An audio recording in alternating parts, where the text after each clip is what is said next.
예, 오늘 말씀의 제목은 명철과 총명과 지혜의 의미입니다.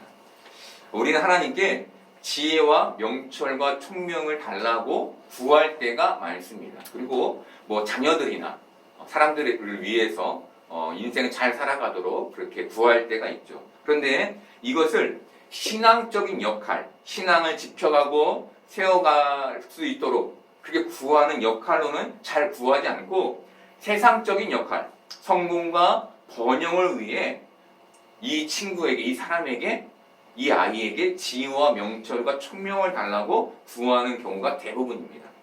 아이러니한 건 이 단어들이 교회 안에서 세상적인 번영의 수단으로 구해지는데 그 누구도 그것을 이상하다고 여기지 않는다는 것이죠.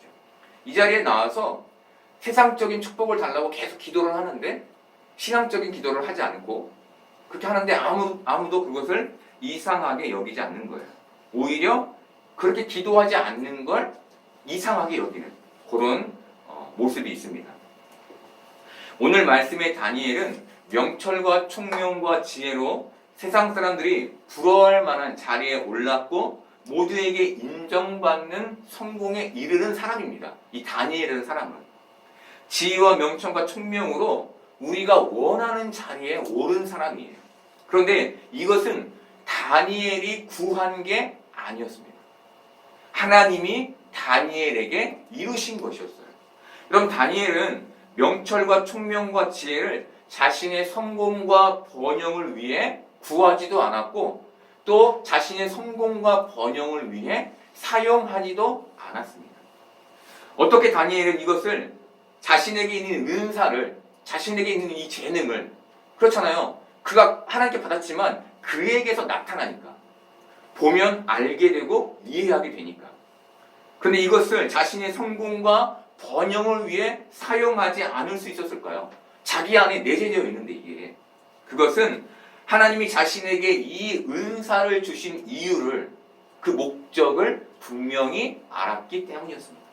그래서 은사가 주는 성공과 번영에 도취되지 않을 수 있었던 거예요. 내가 했네가 아니라 하나님이 주셨고 하나님이 하셔야지가 분명했던 거예요. 내 거라고 여기지 않은 거죠. 여러분, 한국에도 은사를 가진 사람들이 많이 있죠. 그 중에 유명했던 사람이 암을 고치는, 그렇죠? 생수를 발라 암을 고치는 그런 사람이 있었습니다. 그런데 이분은 어느 순간부터 그 은사를 자신의 영광과 돈을 위해 추구하기 시작했어요. 그리고는 몰락하게 됐습니다.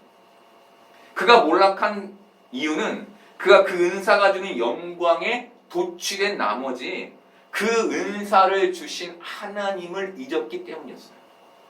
마치 그 은사가 자신의 것이냐, 자신에게 내재되어 있는 것이냐, 내 것이냐 여겼던 것이죠. 그가 하나님이 그에게 왜 그 은사를 주셨는지를 잊은 거예요. 여러분, 저는 이 설교를 준비하며 제게 하나님의 은사를 무엇을 주셨을까를 고민했어요. 그리고 절대로 그 은사를 내 것이냐 생각하지 않아야겠다라고 생각했어요. 여러분에게 하나님은 어떤 은사를 주셨습니까? 그 은사는 여러분, 하나님께서 사용하시기 위해 주신 거예요. 여러분께 아닌 거예요. 그것이 여러분에게 돈과 명예를 가져다 주더라도 그것은 여러분의 것이 아닌 거예요. 분명히 그것을 주신 하나님의 목적이 있어요. 그걸 잊지 않아야 우리가 하나님을 잃지 않을 수 있는 것이죠. 세상적 지혜와 성경적 지혜에는 차이가 있습니다. 세상적 지혜는 자신의 능력에 기초해요. 내 능력. 이들은 경쟁에서의 승리를 통한 세상에서의 성공, 그것을 위해서 자신의 지식을 길러요. 내가 이렇게 성공하니까. 여러분, 이것은 자기중심적입니다. 자기중심적. 하지만 성경적 지혜는 하나님께 기초합니다. 이것은 위로부터 주어지는 거예요. 위로부터. 이 지혜의 목적은 하나님의 뜻을 이루는 것에 있어요. 그래서 이것은 하나님 중심적입니다. 내가 내 재능을 사용하는데 내가 하나님의 뜻을 이루기 위해 어떻게 사용해야지를 고민하는 거죠. 세상적 지혜와 성경적 지혜의 큰 차이는 세상적 지혜가 자신의 성공의 길을 선택하는 힘이라면, 그렇잖아요. 그 길러서 선택하는 거니까 힘이라면, 성경적 지혜는 하나님의 마음으로 인생의 길을 선택하는 힘이라는 거예요. 나의 성공의 길을 내가 힘을 길에 선택하느냐, 하나님이 주신 재능으로 하나님을 위한 길을 선택하느냐, 이것이 세상적 지혜와 성경적 지혜의 가장 큰 차이입니다. 다르게 말하면 지금 우리가 어떤 길을 선택하고 있느냐에 따라 우리가 세상적 삶을 살고 있느냐, 성경적 삶을 살고 있느냐가 바로 구분되는 것이죠. 여러분, 우리는 오늘 명철과 총명과 지혜를 세상의 언어가 아닌 기독교의 언어로 이해해 보려 합니다.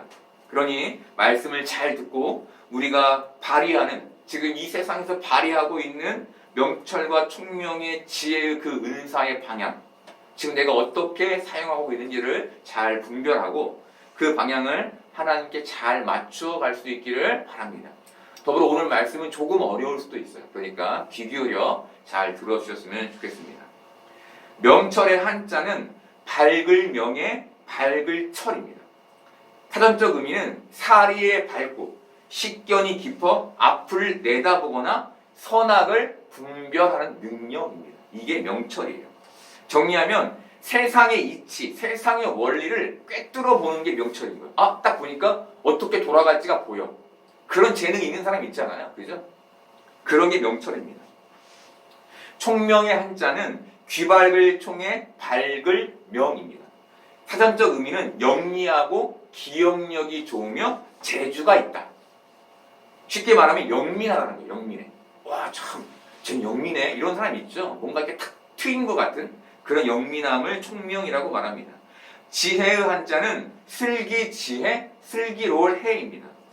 사전적 의미는 사물의 이치나 상황을 제대로 분별하여 깨닫고 그것에 대해 현명하게 대처할 방도를 생각해내는 정신이에요.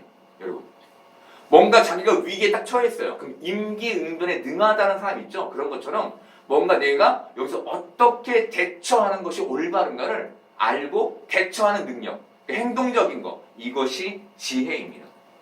정리하면 상황에 대한 현명한 대처 반응인 거예요. 반응. 지금까지 명철과 총명은 뭐죠? 지식적인 거였죠? 근데 얘는 반응하는 걸 지혜라고 부르는 것이죠. 이것이 명철과 총명과 지혜의 일반적인 의미입니다. 그렇다면 성경은 이 세 단어에 대해 어떻게 설명하며 정의하고 있을까요? 다니엘서 5장에서 벨사살 왕은 궁에서 큰 잔치를 벌입니다. 그런데 벨사살 왕은 즐겁게 잔치를 즐기던 중 벽에 글자를 쓰는 손가락을 발견하게 됩니다. 그 손가락을 본 왕은 너무 무서운 나머지 벌벌 떨며 그 손가락에 쓴 글자를 해석하는 자에게 자주색 옷을 입히고 금사슬을 그의 목에 걸어주며 그를 나라의 셋째 통치자 삼겠다라고 선포합니다. 그런데 그 나라의 술객과 술사와 점쟁이들 그리고 그 수많은 바벨론의 지혜자들까지 그 글자를 해석해내지 못합니다. 이때 왕비가 왕을 찾아와요. 그리고 왕에게 다니엘을 소개합니다. 그 내용이 다니엘 5장 11, 12절입니다.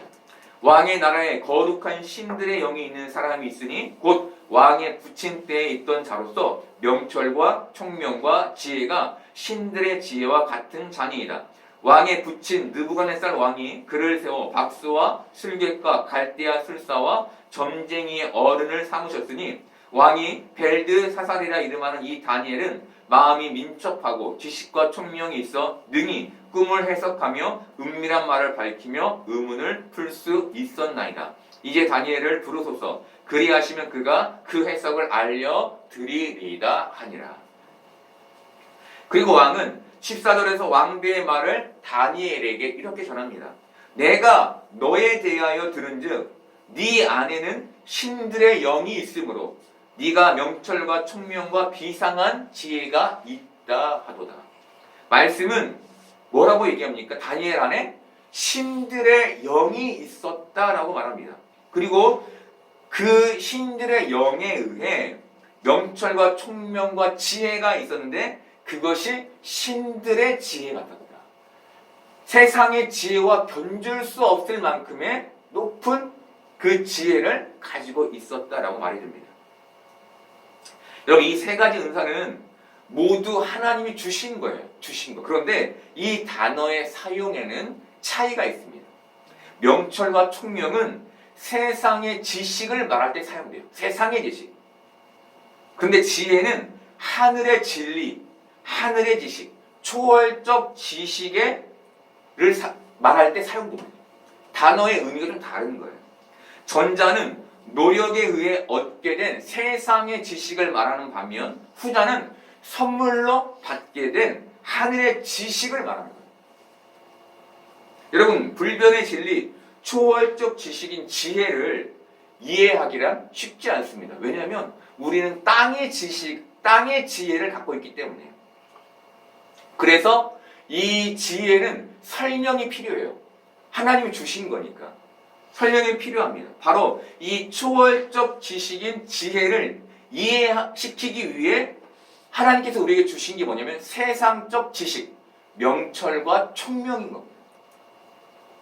다시 얘기하면 이 초월적 지식인 그 진리를 이해하기 위해서 세상의 학문이 우리에게 있어야 한다는 거예요. 이것이 조합되어 진리를 이해하게 되는 것이죠. 이것은 모든 세상적 지식이 진리를, 불변의 진리, 하나님 주신 그 진리를 설명하기 위해 존재한다는 것을 우리에게 알려줍니다. 내가 왜 이걸 공부해야지? 그 공부를 통해 진리에 다가가게 되는 거예요. 이것을 수식화해보면 명철 플러스 총명은 지혜가 돼요. 명철과 총명을 더해 어디에 이르는 거예요? 지혜에 이르게 되는 것이죠. 좀 더 이해하기 쉽게 이미지화해보면 에스겔이 본 마른 뼈의 환상처럼 마른 뼈에 힘줄이 생기고 살이 오르며 그 위에 가죽이 덮여 사람이 됐죠. 그렇죠? 이렇게 사람이 됐듯 앙상한 뼈대와 같은 진리, 왜? 아직 우리가 이해하지 못했으니까. 그 뼈대와 같은 진리에 명철과 총명이라는 힘줄과 살과 가죽이 덮여 지혜를 이루게 되는 것, 이것이 바로 명철과 총명이 지혜에 미치는 영향인 것입니다. 여러분, 하나님은 우리에게 누구를 보내주셨죠? 진리이신 예수님을 보내주셨습니다. 여러분, 예수님을 우리가 이해하려면 그분을 보면 이해가 되나요? 아니죠. 어떻게 저분이 하늘에서 와? 어떻게 저분이 하나님의 아들이야? 이해할 수 없죠. 그래서 우리에게 주어진 게 무엇입니까? 성경인 거예요. 성경. 즉 명철과 총명이라는 성경을 우리에게 주셔서 지혜인 진리, 예수님을 이해하며 알게 하신 것이죠. 하나님께서. 즉 여러분, 성경은 세상의 언어로 진리이신 예수님을 설명해 놓은 책인 겁니다. 우리가 어떤 학문을 알기 위해서, 어떤 것을 알기 위해서 책을 펼칠 때가 많죠. 그런 것처럼 예수님을 알기 위해 펼치는 책이 성경책인 거예요. 여러분, 속담, 사자성어, 타종교의 가르침 등을 들을 때면 성경과 비슷한데? 라고 느낄 때가 많이 있을 겁니다. 왜 그렇게 비슷하게 느낄까요? 그것들이 하늘의 진리를 설명하고 있기 때문이에요. 다르게 말하면 우리 하나님께서 내려주신 그 진리를 설명하고 있기 때문인 겁니다. 그래서 성경이 말하는 진리가 마치 불교에도 있는 것처럼 느껴지는 거예요. 여러분, 사랑하라는 말은 성경에도 있지만 불경에도 있죠. 그렇죠? 비슷한 부분들이 많이 있어요. 그렇게 느끼는 이유가 뭐냐면 그 진리를 설명하기 위해서인 것이죠. 잠언 8장 22절부터 31절까지의 말씀은 지혜를 의인화하고 있습니다. 그 지혜가 하나님과 함께 세상을 창조했다라고 말해요. 그 지혜가. 학자들은 이 지혜를 예수님으로 해석합니다. 예수님. 지혜가 곧 예수님이라는 건 우리가 세상에서 반드시 알아야 할 분이 예수님이라는 사실을 알려줘요. 그냥 지혜가 아니라 그 지혜가 진리잖아요. 그렇죠? 즉, 그 지혜가 예수님이라는 건 우리가 진리를 추구할 때 예수님을 더 깊이 알게 된다는 얘기를 해주는 것이죠. 이것은 구체적으로 세상에서 예수님처럼 사는 게 우리가 가져야 할 지혜임을 말해줍니다. 지혜가 뭐지?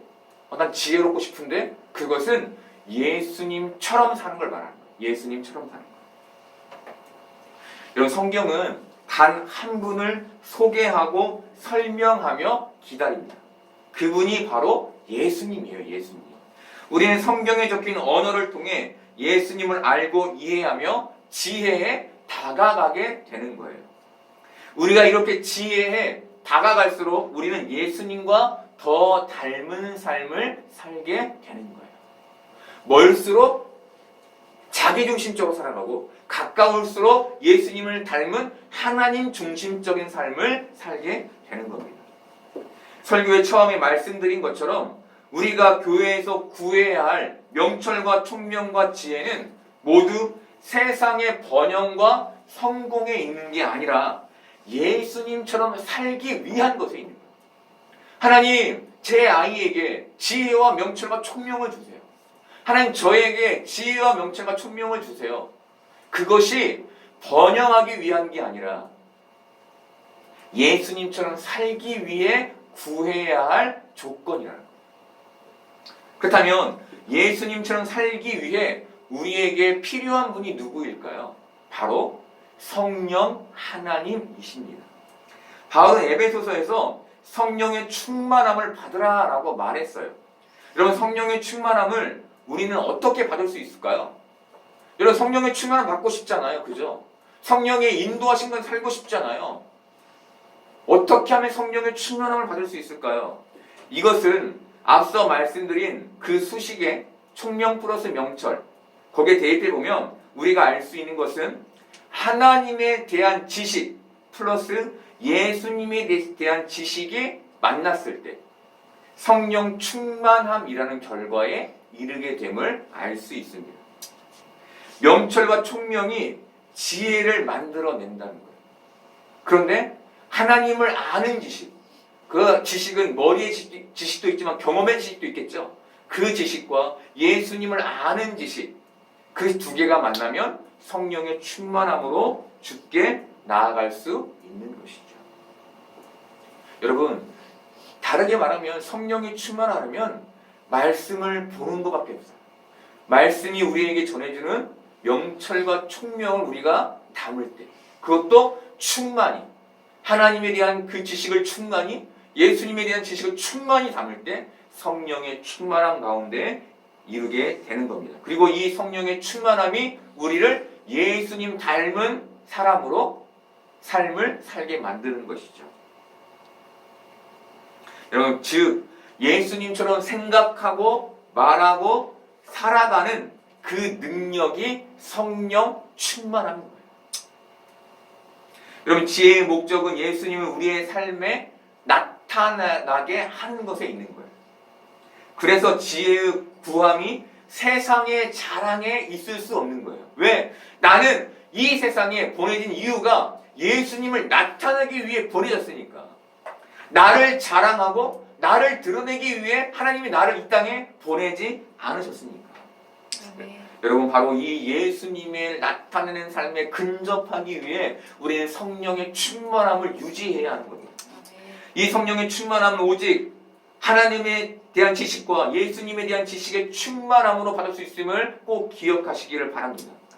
그렇게 성령의 충만함을 사모하며 하나님과 예수님으로 충만한 여러분 되기를 바랍니다. 그러면 여러분 삶에 예수님의 삶이 나타나기 시작할 겁니다. 그리고 여러분, 그 새로운 은혜 가운데 인생의 길을 걸어가게 될 겁니다. 여러분, 예수님처럼 사는 게 우리가 이 땅에서 가져야 할 지혜라고 말씀드렸습니다. 그렇다면 어떻게 사는 게 예수님처럼 사는 걸까요? 이게 중요하겠죠. 어떻게 사는 게. 욥기 28장은 사람의 한계와 하나님의 무한하심을 비교합니다. 먼저 욥기 28장 9절부터 11절까지를 보겠습니다. 사람이 굳은 바위에 손을 대고 산을 뿌리까지 뒤엎으며 반석에 수루를 터서 각종 보물을 눈으로 발견하고 누수를 막아 스며나가지 않게 하고 감추어져 있던 것을 밝은 대로 끌어내느니라. 인간의 능력이 이렇게 놀랍다는 거예요. 인간이 가진 지식과 능력이 대단하다는 거예요. 그런데 바로 이어지는 12, 13절에는 이 지혜와 명철이 땅에는 없다라고 말합니다. 그러나 지혜는 어디서 얻으며 명철이 있는 곳은 어디인고 그 길을 사람이 알지 못하나니 사람 사는 땅에서는 찾을 수 없구나. 그리고 20절부터 27절에는 이 지혜와 명철이 하나님으로부터임을 명확하게 말해줍니다.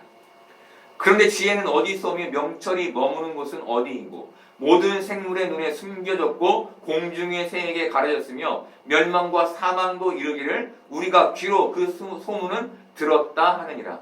하나님이 그 길을 아시며 있는 곳을 아시나니 이는 그가 땅끝까지 감찰하시며 온 천하를 살피시며 바람의 무게를 정하시며 물의 분량을 정하시며 비 내리는 법칙을 정하시고 비 구름의 길과 우레의 법칙을 만드셨습니다. 그때에 그가 보시고 선포하시며 굳게 세우시며 탐구하셨고. 여러분 뭐라고 얘기합니까? 그 모든 원리와 법칙을 하나님이 만드셨다라고 말해주죠. 그리고 28절에서 이런 결론을 맺습니다. 또 사람에게 말씀하셨도다. 보라, 주를 경외함이 지혜요 악을 떠남이 명철이니라. 여러분 지금 앞서 인간의 능력을 말할 때는 인간이 발전시켜온 그 능력에 대해 말했어요. 그런데 마지막에 뭐라고 얘기하나요? 인간에게 뭘 얘기하냐면 그런 게 명철이 아니라 그런 게 지혜가 아니라 그런 게 능력이 아니라 하나님을 경외하는 것, 악을 떠나는 것이 명철이고 지혜이다 라고 말씀하시는 거예요. 여러분 지혜와 명철에 대해 잠언 9장 10절은 이렇게 말해줍니다. 여호와를 경외하는 것이 지혜의 근본이요 거룩하신 자를 아는 것이 명철이니라. 여러분 욥기와 잠언에서는 지혜를 하나님을 경외하는 것이라고 말해줘요. 지혜를. 우리가 잘 알듯 하나님을 경외하는 게 무엇입니까? 하나님을 두려워하는 것이죠. 그렇죠? 이 두려워하다를 살짝 풀면 어떻게 되죠?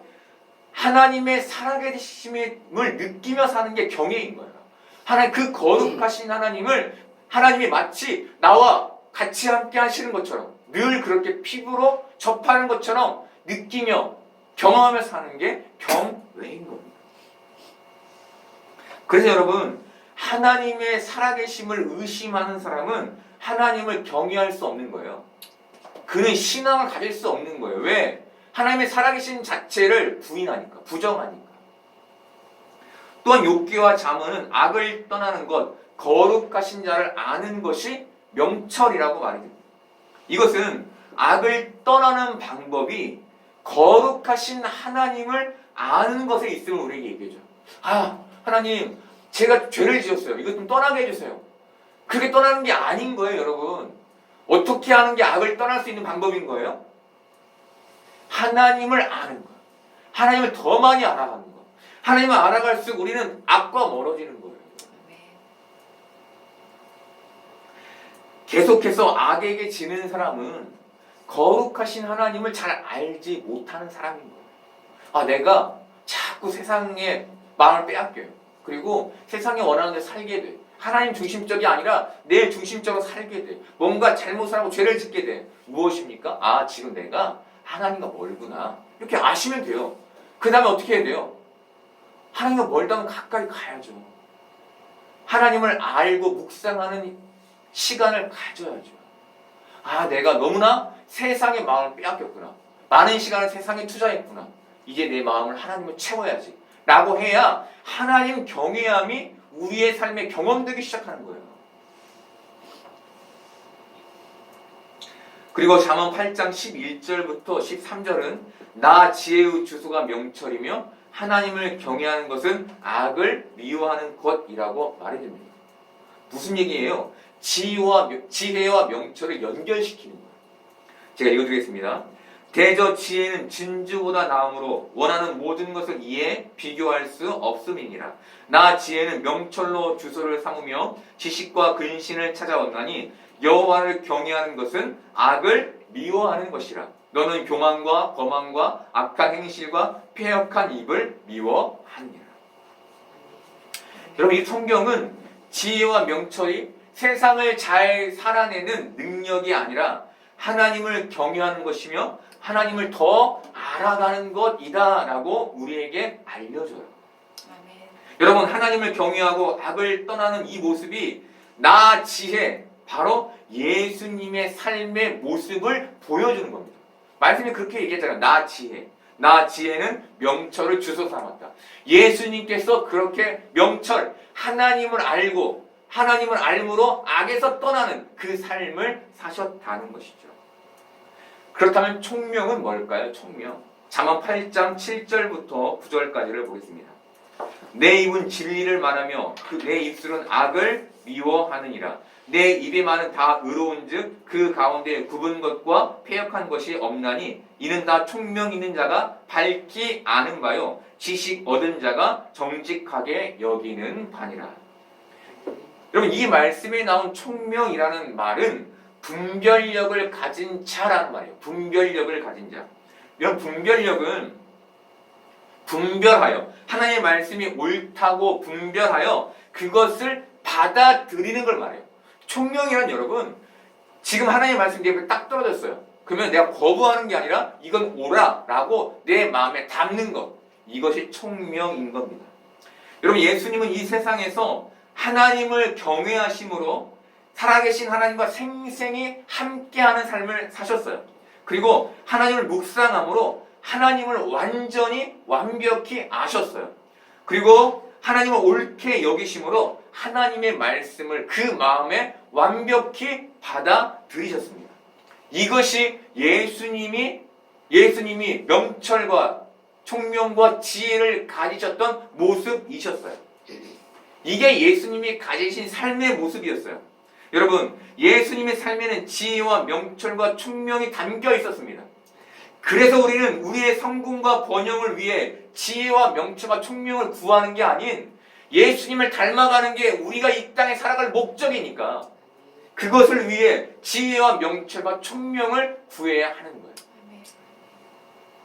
우리의 구함은 예수님처럼 살아계신 하나님과 이 땅에서 생생히 동행하며 함께하고 그 하나님을 깊이 알며 그 하나님의 말씀을 마음에 받아 그 삶의 길을 걸어가는 것에 있는 거예요. 여러분, 이것이 지혜이신 예수님이 우리에게 보여주신 삶이며 지혜와 명철과 총명이 담고 있는 의미인 거예요. 그리고 다니엘서가 우리에게 보여주는 의미인 겁니다. 여러분, 세상적 지혜는 어떻게 하면 내가 잘 살지를 고민해요. 그걸 물어요. 스스로에게. 어떻게 할까? 하지만 성경적 지혜는 어떻게 하는 게 하나님의 뜻대로 사는가인가를 질문합니다. 지금 내가 이 선택을 하려고 하는데 이게 과연 하나님의 뜻인가? 를 묻는 것이죠. 하나님은 우리에게 초월적 진리이신 예수님을 보내주셨습니다. 그리고 우리에게 예수님을 믿는 믿음을 선물로 주셨어요. 그런데 지금 여러분이 가지고 계신 삶의 목적이 예수님이 아니라 세상이라면 여러분, 우리는 굉장히 아이러니한 삶을 살고 있는 겁니다. 성경은 예수님을 영접하는 자, 곧 그 이름을 믿는 자들에게는 하나님의 자녀가 되는 권세를 주셨다라고 말해줍니다. 우리가 믿음을 가졌다라는 것은 예수님을 영접했다는 것이죠. 그렇죠? 예수님을 영접했다는 것은 지혜를 가졌다는 거예요. 왜? 예수님께서 지혜이시니까. 그리고 지혜를 가졌다라는 말은 예수님처럼 살게 됐다를 의미합니다. 즉, 여러분, 우리가 예수님을 영접했다는 건 나는 예수님처럼 살기로 결단했고 믿어요 라는 말의 줄임말인 거예요. 고린도전서 1장 24절에는 오직 부르심을 받은 자들에게는 유대인이나 헬라인이나 그리스도는 하나님의 능력이요 하나님의 지혜라 라고 말해줍니다. 여러분, 오직 그리스도만이 우리가 이 세상을 살아갈 능력이며 지혜라는 거예요. 그리스도만. 그래서 우리는 예수님을 따르기 위해 애써야 하는 겁니다. 왜? 그분이 지혜고 그분이 능력이니까. 이것이 우리가 구하는 명철과 총명과 지혜가 예수님처럼 살기 위한 목적에 있어야 함을 말해주고 있어요. 네. 잠언 16장 16절에는 지혜를 얻는 것이 금을 얻는 것보다 나은 거, 얼마나 나은 거, 명철을 얻는 것이 은을 얻는 것보다 더욱 나으니라 라고 말해줍니다. 여러분, 지혜를 얻는 것, 예수님을 얻는 것, 바로 예수님처럼 사는 것이 세상을 얻는 것보다 낫대요. 성경에서, 지혜의 서인 잠언에서. 자꾸 우리는 세상의 것을 얻어 나를 부요하게 하고 평강하게 하고 행복하게 하려고 하는데, 그것 얻는 것보다 예수 그리스도를 얻는 게 훨씬 낫다라고 성경이 우리에게 얘기해 주는 거예요. 사랑하는 여러분, 하나님이 다니엘에게 주신 명철과 지혜와 총명은 개인의 야욕을 이루라고 주신 게 아니었습니다. 하나님께 다니엘에게 주신 명철과 총명과 지혜는 하나님의 역사, 하나님의 사역을 이루라고 다니엘에게 주신 것이었어요. 다니엘은 자신에게 있는 명철과 총명과 지혜로 자신의 욕망을 구하지 않았습니다. 다니엘이 명철과 총명과 지혜를 자신의 야욕을 위해 구하지 않을 수 있었던 것은 이 모든 것이 하나님께서 하나님의 사역을 이루기 위해 자신에게 주신 것임을 분명히 알았기 때문이었습니다. 여러분, 다르게 말하면 다니엘은 지혜와 명철과 총명을 세상의 언어가 아닌 신앙의 언어로 이해한 거예요. 여러분, 우리 다 믿음을 가진 사람들이죠. 우리는 지금 이 지혜와 명철과 총명을 어떤 언어로 이해하고 있습니다. 부탁드리는 것은 이제 신앙의 언어로 이해하시기를 바랍니다. 그래서 여러분, 이 땅을 지혜와 명철과 총명으로 사신 예수님처럼 우리도 이 땅을 그렇게 살아가시기를 바랍니다. 그래서 여러분의 삶을 통해 이 땅에 예수 그리스도가 나타나게 되는 그 놀라운 지혜의 삶을 살게 되는 복된 여러분 되기를 소망합니다.